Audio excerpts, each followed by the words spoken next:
नमस्कार दोस्तों। आज हम लोग जीके जीएस के कुछ महत्वपूर्ण प्रश्न देखते हैं, जिसमें प्रश्न पहला, 2025 में भारत के राष्ट्रपति कौन हैं? 2025 में भारत के राष्ट्रपति द्रौपदी मुर्मू हैं। इनका शासनकाल 25 जुलाई 2022 से लेकर अब तक था। इसके पहले ये झारखंड की राज्यपाल रह चुकी हैं। द्रौपदी मुर्मू राष्ट्रपति के पहले झारखंड की राज्यपाल रह चुकी हैं। अगला प्रश्न, 2025 में भारत के प्रधानमंत्री कौन हैं? 2025 में भारत के प्रधानमंत्री नरेंद्र मोदी हैं। नरेंद्र मोदी भारत के दूसरे ऐसे प्रधानमंत्री हैं जो पंडित जवाहरलाल नेहरू के बाद तीसरी बार चुनाव को जीते हैं। यह पंडित जवाहरलाल नेहरू के बाद यह भारत के ऐसे प्रधानमंत्री हैं जो तीसरे बार प्रधानमंत्री के पद पर बैठे हैं। अगला प्रश्न, भारत का सबसे बड़ा सोलर पार्क किस राज्य में स्थित है? भारत का सबसे बड़ा सोलर पार्क राजस्थान में स्थित है। यह भड़ला सोलर पार्क जोधपुर जिले में राजस्थान में स्थित है। इसकी उत्पादन क्षमता 2245 मेगावाट है। यह राजस्थान में भारत का सबसे बड़ा सोलर पार्क स्थित है। अगला प्रश्न, भारत के फार्मा मानकों को मान्यता देने वाला पहला स्पेनिश भाषी देश कौन सा है? तो भारत के फार्मा मानकों को मान्यता देने वाला पहला स्पेनिश भाषी देश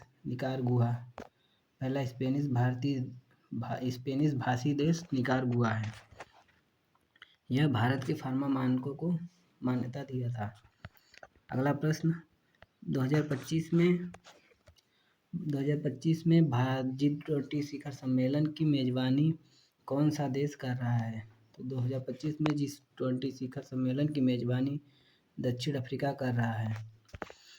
2024 में इस G20 की मेजबानी ब्राज़ील ने किया था और 23 में इसकी मेजबानी इंडिया ने किया था। जो 2023 में G20 शिखर सम्मेलन की मेजबानी इंडिया ने किया था। G20 की स्थापना 1999 में हुई थी। यह विश्व के इकोनॉमी को कंटिन्यू बनाए रखने के लिए या एक बेहतर अवस्था देने के लिए G20 की स्थापना की गई थी। G20 2023 में जब भारत ने इसकी मेजबानी की थी तो इसका ध्येय वाक्य था वसुधैव कुटुंबकम। अगला प्रश्न इसमें देखते हैं, 2025 में सबसे ज़्यादा GDP वाला भारतीय राज्य कौन सा है? 2025 में सबसे ज़्यादा GDP वाला भारतीय राज्य महाराष्ट्र है। पहले नंबर पे महाराष्ट्र है और दूसरे नंबर पे तमिलनाडु है। 2025 में यह GDP वाला पहले नंबर पे महाराष्ट्र और दूसरे नंबर पे तमिलनाडु, ये भारतीय राज्य के GDP वाले सबसे अधिक राज्य हैं। अगला प्रश्न देखते हैं, कलिंग का युद्ध किस वर्ष लड़ा गया था? कलिंग का युद्ध 261 ईसा पूर्व में लड़ा गया था। यह इस समय अशोक का शासनकाल था, सम्राट अशोक का शासनकाल था। इनका शासनकाल 269 BC से 232 BC तक था। इनके शासनकाल के 8वें वर्ष 261 ईसा पूर्व में कलिंग का युद्ध लड़ा गया।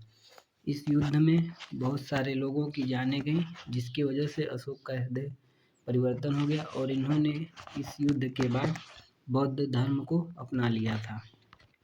अगला प्रश्न देखते हैं, रूसी क्रांति किस वर्ष हुई थी? रूसी क्रांति 1917 में हुई थी। रूसी क्रांति 1917 में हुई थी।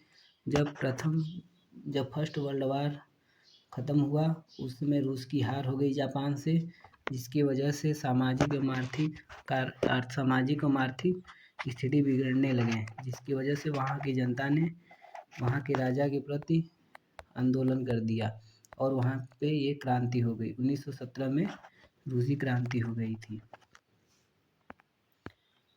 अगला प्रश्न देखते हैं, पृथ्वी का आकार गोलाकार होता है, इसे एक रेखा द्वारा दो भागों में विभाजित किया जा सकता है, उस रेखा का नाम बताइए।